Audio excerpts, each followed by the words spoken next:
आजकल ना एक्ने ठीक करना बहुत ही ज्यादा आसान हो गया है। आजकल मार्केट में तरह तरह की चीजें अवेलेबल हैं जिनका इस्तेमाल करके आप जल्दी जल्दी अपने पिंपल्स को ठीक कर सकते हो।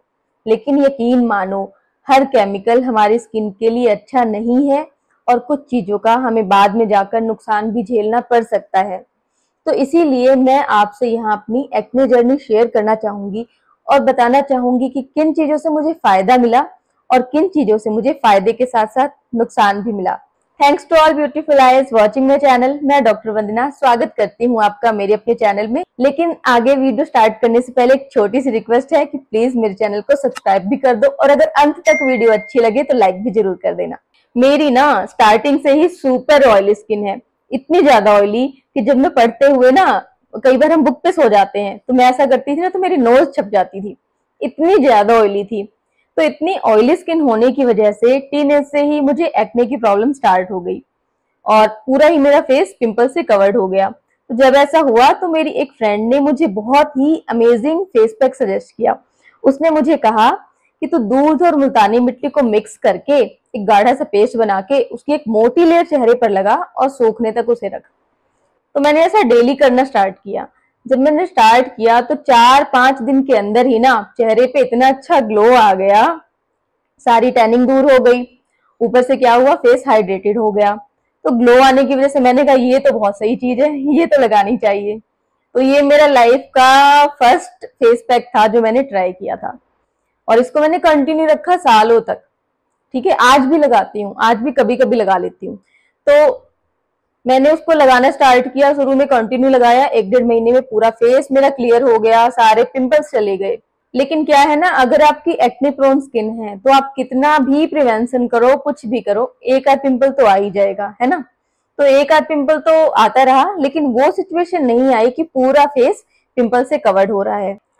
फिर उसके बाद मैं जब कॉलेज में गई पीजी में तो फिर वहां पे मुझे थोड़ी शर्म आती थी फेस पैक लगाने में, तो मैंने वहां बंद कर दिया, नहीं लगाया। ठीक है, फिर मुझे वहां पे पिंपल्स की प्रॉब्लम स्टार्ट हुई, लेकिन इस बार कुछ अलग तरीके की थी। मतलब पूरे फेस पे नहीं, सिर्फ इस वाले एरिया पे, यहाँ पे ना मतलब 8-10 पिंपल एक साथ, एक ठीक हो रहा है तो एक निकल रहा है, ठीक एक हो रहा है, मतलब 8-10 परमानेंट रहते ही थे। तो मैं स्किन के डॉक्टर के पास गई, मैंने पूछा भाई क्या चीज है ये। तो उन्होंने कहा कि आपको बैक्टीरियल कोलोनाइजेशन हो गया है स्किन के अंदर, बैक्टीरिया ने अपनी कॉलोनी बना ली है। मैंने कहा ठीक है फिर। तो उन्होंने मुझे उसके लिए ट्रीटमेंट दिया, एक तो क्लिंडामाइसिन जेल दी, ठीक है, कि इसको दिन में 3-4 बार आप लगा सकते हो। एक उन्होंने मुझे रेटिनो एसी दी। उन्होंने मुझे कहा कि रेटिनो एसी आपको सिर्फ रात को लगानी है और बिल्कुल ही पतली सी लेयर सिर्फ उसी एरिया पे जहां पे आपको पिंपल है, और सुबह बिना सनस्क्रीन के धूप में नहीं निकलना। मैंने उस चीज को एज इट इज फॉलो किया, लेकिन उससे मतलब आराम तो मिला, लेकिन पूरा आराम नहीं मिला। जैसे कि जो पिंपल्स हैं उन पे जब लगा रही हूँ वो सूख रहे हैं, लेकिन नए निकलते जा रहे हैं उसी जगह पे। तो इससे क्या फायदा है अगर नए निकलते ही जा रहे हैं। तो फिर किसी के सजेस्ट करने पे मैं एक होम्योपैथिक डॉक्टर के पास गई। उन्होंने मुझे बहुत सारी मेडिसिन दी, छोटी छोटी डिब्बियों में छोटी छोटी दवाइयां थी। तो सभी का तो मुझे नाम याद नहीं है, लेकिन एक उन्होंने मुझे बोतल दी थी, वो थी बर्बेरिस एक्विफोलियम। तो उसकी 10-10 बूंदे दिन में 3 बार आधे ग्लास पानी में डाल के पीनी थी और उसी को फेस पे भी लगाना था दिन में 2 बार। तो ये ट्रीटमेंट लेने से ना मतलब फटाफट फटाफट मतलब पुराने सूखने लगे और नए वाले आने बंद हो गए। तो मैं इतनी खुश हुई कि नए पिंपल्स नहीं आ रहे, क्योंकि नए आ रहे थे तो इतना बुरा हाल था ना, यहाँ से मेरा गाल कुछ टाइम तक ऐसे था, पिंपल्स की वजह से इतनी स्वेलिंग थी। तो वो ठीक हो गई, मेरी प्रॉब्लम ठीक हो गई। लेकिन अभी भी ना यहाँ पे टेक्सचर है मेरी स्किन पे, इतने साल बाद भी उस चीज को ना मतलब 12-13 साल हो गए, अभी भी टेक्सचर है मेरी स्किन पे उसकी वजह से। फिर उसके बाद मैंने दोबारा अपना वही फेस पैक लगाना स्टार्ट किया, भाई फेस पैक लगाना है और चेहरे को बचा के रखना है। लेकिन फिर कुछ सालों बाद क्या हुआ कि फिर से छोड़ दिया। लापरवाही करते हैं हम, लापरवाही करते हैं तभी स्किन खराब होती है, हर कोई लापरवाही करता है ना। तो लापरवाही हम सारे करते हैं, जैसे कि हम बाहर धूल मिट्टी में घूमते फिरते हैं और वापस आकर बिना फेस वॉश किए सो जाते हैं। मैंने भी ऐसी हरकतें की जिनकी वजह से मेरे सारे पोर क्लॉग्ड हो गए और मेरे पूरे फेस पर छोटी छोटी जैसे घमौरियां होती है ना, ऐसे दाने आ गए। तो मैंने फिर से लापरवाही की, भाई ये दूर से दिखते तो है नहीं, छोड़ो इन्हें, ठीक हो जाएंगे, अपने आप ही ठीक हो जाएंगे। हम बहुत बार सोचते हैं कि ये हमारी स्किन कंडीशन अपने आप ही ठीक हो जाएगी और उसे छोड़ देते हैं। तो मैंने भी छोड़ दिया। तो 1-1.5 महीने बाद ना ठीक होने की बजाय वो फूल फूल के और बड़े हो गए, जैसे सरसों के दाने होते हैं ना, इतने इतने हो गए। जैसे इस फोटो में देखो आप, पूरा मेरा फेस छोटे छोटे दानों से भरा हुआ है। फिर तो मैं डर गई कि अब तो कुछ प्रॉब्लम है, अब तो ट्रीटमेंट लेना पड़ेगा। लेकिन मैं उस टाइम पे ऐसी जगह थी ना कि मुझे वहां पे स्किन का डॉक्टर ही नहीं मिला। तो फिर मैंने फोन पे ही कंसल्ट किया। फोन पे कंसल्ट करके मैंने उसके बाद फिर ट्रीटमेंट स्टार्ट किया। तो उन्होंने मुझे एक तो सैलिसाइक्लिक एसिड का फेस वॉश दिया, सैस्लिक डीएस के नाम से जो आता है, जो कि बहुत ही महंगा पड़ा और 1 हफ्ते में ही खाली भी हो जाता था। फिर भी मैंने यूज किया। साथ में उन्होंने मुझे क्लिंडामाइसिन की ऑइंटमेंट दी फिर से, क्योंकि मैंने बताया था कि पहले भी लगाया है। और उन्होंने मुझे ट्रिटिनोइन दिया 0.025%। तो ये मैंने स्टार्ट किया। लेकिन क्या हुआ कि फिर भी मोटे मोटे पिंपल आते गए। जिन पे लगाती थी वो सूख रहे हैं, वही पहले वाली कहानी। जिन पिंपल्स पे लगा रही हूँ वो सूख रहे हैं, लेकिन जो दूसरे नए दाने हैं, छोटे वाले दाने, वो मोटे हो जा रहे हैं, फूल फूल के मोटे हो जा रहे हैं। तो एक बार तो मुझे ऐसा लगा कि जितने दाने हैं सभी मोटे हो के फूल फूल के ठीक होंगे क्या। तो मैंने फिर से कहा कि भाई ऐसे तो मेरा पूरा फेस ही खराब हो जाएगा। और कुछ लोगों ने मुझे कहा, अरे गड्ढे पड़ जाएंगे, कभी नहीं जीवन में ठीक होगा, चेहरा ही खराब हो जाएगा हमेशा के लिए, कभी निशान नहीं जाएंगे। मतलब डिप्रेस कर दिया। रोई थी मैं जिस बात के लिए। ठीक है, तो मैंने दोबारा कहा कि नहीं नहीं, मुझे जल्दी ठीक करना है, जल्दी ठीक करना है। तो फिर मेरी ओरल एंटीबायोटिक स्टार्ट की गई, जो कि बहुत ही बेस्ट डिसीजन था, क्योंकि उससे इतनी जल्दी जल्दी पिंपल सूखने लगे। ठीक है, ऊपर से क्या था कि वो उसको जड़ से ठीक कर रही है और उसका मुझे कोई साइड इफेक्ट भी नहीं मिला, सिर्फ मुझे इफेक्ट मिला, साइड इफेक्ट नहीं मिला। तो एंटीबायोटिक स्टार्ट हो गई, जल्दी जल्दी ठीक होने लग गए, सूखने लग गए।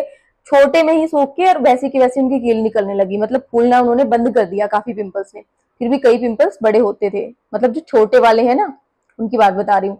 कई तो बड़े होते थे और कई छोटे में ही उनकी कील निकल जाती थी, ऐसा होने लगा। फिर एक मेरे फ्रेंड ने बताया कि उनकी किसी फ्रेंड को ऐसे ही एक्ने की प्रॉब्लम हुई थी। तो उसके जो स्किन के डॉक्टर थे, उन्होंने सजेस्ट किया कि आप स्टीम लो। तो पहले तो 10 मिनट स्टीम लेना है, उसके बाद आइस लगानी है। तो डेली ऐसा करना है, पहले स्टीम लेनी है और आइस लगाना है। फिर मैंने भी स्टार्ट कर दिया करना। मैंने कहा करके देख लेती हूँ, इतनी सारी चीजें कर रही हूँ। मैंने स्टीम लिया, आइस लगाया, और ये भी बहुत ही one of the best decision साबित हुआ। तो इससे क्या हुआ ना कि वो जो छोटे छोटे छोटे दाने थे, बहुत सारे ऐसे के ऐसे ही निकल गए। उनकी जो पोर थे ना वो ओपन हो गए, ऐसे के ऐसे कीले निकल गई, वो फूले ही नहीं, वो पिंपल बने ही नहीं। तो इन सारी चीजों से ना, मतलब मेरा 3 महीने से भी कम टाइम में मेरे जो पिंपल्स थे ना ठीक हो गए। लेकिन जो गलत डिसीजन था वो था मेरा ट्रेटिनोइन लगाने का, क्योंकि ट्रेटिनोइन जो है वो मेरी स्किन को बहुत ही ज्यादा ड्राई आउट करती थी। तो पिंपल वाले एरिया पे लगाती थी, बस जहां जहां पिंपल है, डॉट डॉट कर करके हर एक पिंपल पे। तो पिंपल को सुखाती थी बहुत ज्यादा। तो मुझे सही लगता था, ये सुखा रही है पिंपल को, ठीक कर रही है। लेकिन वो इतना ज्यादा ड्राई आउट करती थी ना कि वहां की स्किन भी एक्सफोलिएट होती थी। इस पे मैंने ध्यान नहीं दिया, मुझे बस ये लगता था कि पिंपल सुखा रही है। तो इससे क्या हुआ कि इससे मुझे बाद में रिएक्शन हुआ और बाद में मुझे पिगमेंटेशन की जाके प्रॉब्लम हुई। कोई सोच नहीं सकता कि ट्रेटिनोइन का साइड इफेक्ट भी होता है। बहुत सारे लोग, बहुत सारे डॉक्टर आपको बताएंगे कि पिगमेंटेशन में आप इसको यूज करो, ट्रेटिनोइन को यूज करो, रेटिनोइक एसिड को यूज करो, है ना। लेकिन मुझे भी हुआ, उससे झाइयां आई। ठीक है, मेरी सिस्टर ने लगाया था, उसको भी आई, और एक और फ्रेंड है उसने भी लगाया, उसने भी बोला उसको झाइयां आई थी उससे। ठीक है, तो 3 लोग हैं इंक्लूडिंग मैं, कि मैं जानती हूँ अब कि ट्रेटिनोइन लगाने से, रेटिनोइक एसिड लगाने से झाइयां आ सकती हैं। तो मैं तो किसी को भी सजेस्ट नहीं करती हूँ कि ये लगाओ। भाई बहुत सारी चीजें हैं लगाने की, ऐसी कोई भी चीज मत लगाओ जिससे आपकी स्किन एक्सफोलिएट हो रही है। मतलब पिंपल सुखाने के चक्कर में ना, जल्दी सुखाने के चक्कर में उसको, स्किन को सुखाने की कोई भी जरूरत नहीं है। मेरा तो यही मानना है। अच्छा, जो मैं वो सैस्लिक डीएस यूज कर रही थी ना, बाद में मैंने रिप्लेस कर दिया, अभी बहुत महंगा पड़ रहा था। मैंने गार्नियर का ही एक फेस वॉश यूज करना स्टार्ट किया। उसमें भी सैलिसाइक्लिक एसिड होता है, गार्नियर प्योर एक्टिव के नाम से है। अब आप प्योर एक्टिव के नाम से देखोगे तो मेरे ख्याल से और भी वैरायटीज हैं, लेकिन उसके अंदर सैलिसाइक्लिक एसिड होता है। तो मैंने वो यूज करना स्टार्ट कर दिया। तो मैंने फिर जो स्टीम ले रही थी ना, उसके अंदर एक मॉडिफिकेशन किया। मॉडिफिकेशन क्या कि नीम के पत्तों को वॉश करके पानी में बॉईल करके और उनको स्टीमर में डाल के स्टीम लेना स्टार्ट कर दिया। ये मेरा और भी ज्यादा बेस्ट डिसीजन साबित हुआ। इससे इतनी अच्छे से प्योरीफाई हो गया ना फेस, पिंपल्स आने बिल्कुल ही खत्म हो गए। तो उसके बाद जब मैंने सारी एंटीबायोटिक भी बंद कर दी, सारी चीजें बंद कर दी ना, उसके बाद भी स्टीम मैंने कंटिन्यू रखा। फिर जब बिल्कुल ही पिंपल खत्म हो गए, कुछ भी नहीं बचा, फिर एक टाइम आया कि स्टीम भी छोड़ दिया। स्टीम छोड़ने के बाद मैंने बेवकूफी क्या की, मेकअप लगाना स्टार्ट कर दिया, क्योंकि अभी तो पिंपल ठीक ही हुए थे, है ना। और स्किन में बहुत सारे ओपन पोर्स थे, गड्ढे गड्ढे से बने हुए थे, उनमें मैंने मेकअप लगाना स्टार्ट कर दिया। तो मेकअप कुछ खास आता नहीं, वही फाउंडेशन और फेस पाउडर, लेकिन वो क्या हुआ अंदर की तरफ भर गया, और ये भी मैंने नहीं सोचा कौन सा लगाना चाहिए कौन सा नहीं लगाना चाहिए, है ना। उससे फिर से छोटे छोटे छोटे दाने आ गए, फिर से मैं डर गई। अब मुझे इतनी घबराहट हो रही थी ना उस टाइम पे कि यार पहले की तरह हो जाएगा, फिर से पिंपल निकलेंगे। तो ऐसा था दिमाग में एक दो दिन के अंदर ही ठीक हो जाए। तो एक पड़ोस वाली लेडी ने कहा कि तुम ना गुलाब जल में खाने का सोडा मिक्स करके लगाओ, रात को लगाओ, सुबह तक सूख जाएंगे। मैंने कहा ये तो बहुत अच्छा आइडिया लग रहा है। अच्छा, मैंने ना उसको पहले हाथ पे ट्राई किया, पैच टेस्ट किया, कुछ नहीं हुआ क्योंकि हाथ पे कोई वैसी नहीं थी ना, इंजरी नहीं थी, कोई इन्फ्लेमेशन नहीं थी, लेकिन फेस पे इन्फ्लेमेशन थी। मैंने इन्फ्लेमेशन वाली जगह पे लगाई तो क्या हुआ, मेरा वहां से चेहरा ही जल गया, स्किन बर्न हो गई, बिल्कुल चेहरा बंदर जैसा लाल हो गया। अब रात को लगाया था, सुबह जल के चेहरा बंदर जैसा लाल हो गया। तो इतनी ज्यादा दिक्कत है। मैं यही सजेस्ट करूंगी ना कि कोई भी जो हार्ड चीज है ना, आपके जब एक्टिव पिंपल हो ना, उन पे मत ट्राई करो। कोई भी डीआईवाई भी है ना, नया है जो, जब एक्टिव पिंपल है ना आपके फेस पे, तो ट्राई मत करो, क्योंकि ना वो आपकी नॉर्मल स्किन नहीं है, उस टाइम पे इन्फ्लेमेशन है वहां पे, तो वो बढ़ सकती है। अगर कोई चीज ऐसी है जो नॉर्मल स्किन को सूट कर रही है ना, आपने पैच टेस्ट कर लिया, नॉर्मल स्किन पे किया, वहां सूट कर रही है, लेकिन वो आपकी ऐसी स्किन है जहाँ पे इन्फ्लेमेशन है, तो हो सकता है वहां पे सूट ना करे। तो ये मेरी वाली बेवकूफी ना बिल्कुल भी नहीं करना। फिर मैंने वो छोड़ा, स्किन को हील होने दिया, हालांकि वो ऊपर से ही बर्न हुई थी, 3-4 दिन में ठीक हो गई। एलोवेरा जेल लगाया खूब सारा, उससे हील हो गई, ठीक हो गई। फिर मैंने सिर्फ स्टीम ही कंटिन्यू रखा, स्टीम कंटिन्यू रखने से ही वो दाने ठीक हो गए हफ्ते 10 दिन के अंदर। उसके बाद फिर मैंने कहा कि अब मेकअप नहीं लगाना, जो भी दाग धब्बे हैं उनको ठीक करने के लिए फेस पैक लगाना है। तो फेस पैक मैंने जो कच्ची हल्दी होती है ना, उसको पीस के कभी एलोवेरा जेल में मिक्स करके लगाती थी, कभी उसको दही में मिक्स करके, तो दिन में 2 बार 3 बार भी लगाती थी जल्दी ठीक करने के लिए। तो उससे बहुत ही स्पीड से मेरे सारे दाग धब्बे ठीक हो गए, और मेरे फेस पे ना ऐसे कोई गड्ढे भी नहीं है। यहाँ पे थोड़ा सा टेक्सचर है, मतलब गड्ढे नहीं है, वहां पे तो बहुत ही ज्यादा डैमेज हुआ था, उसकी फोटो भी नहीं है मेरे पास। तो टेक्सचर है थोड़ा सा, ओपन पोर्स है मुझे, लेकिन गड्ढे वड्ढे कुछ नहीं पड़े, जैसे लोग कहते थे गड्ढे हो जाएंगे, ये हो जाएगा, वो हो जाएगा। थैंक गॉड, थैंकफुली ऐसा कुछ भी नहीं हुआ। तो उम्मीद है आपको मेरी स्टोरी अच्छी लगी होगी, और जो मिस्टेक्स मैंने की हैं आप वो नहीं दोहराएंगे, और जो बेस्ट चीजें हैं मैं रिकमेंड करना चाहूंगी। एक तो अगर आपकी ऑयली और एक्ने प्रोन स्किन है ना, तो आप एक बार दूध और मुल्तानी मिट्टी ट्राई करके देखो। दूध आप कच्चा लेना, और पका दूध लेते हो ना तो मलाई वाला हिस्सा नहीं लेना आपको, इस चीज को आपको ध्यान में रखना है, ठीक है। तो ये आप ट्राई करके देख लो, जरूरी नहीं है सबको सूट करे, अगर सूट कर जाए तो ये आपके लिए वरदान है। दूसरी चीज स्टीम, स्टीम मुझे लगता है हर किसी को सूट कर जाएगा। नीम के पत्तों से स्टीम लो, अगर आपको पिंपल ठीक करने हैं, और अगर स्कार ठीक करने हैं तो उसमें नींबू का रस डाल के लो। तो स्टीम भी ना बिल्कुल वरदान है पिंपल्स के लिए, और जिनके क्लॉग्ड पोर हैं, और जिनके ऐसे पिंपल्स होते हैं ना स्किन कलर के, कोमेडोजेनिक स्किन होती है, उसके लिए तो बहुत ही वरदान है ये जो स्टीम है। पहले अगर मुझे बता दिया होता ना, मेरी स्किन खराब ही नहीं हुई होती।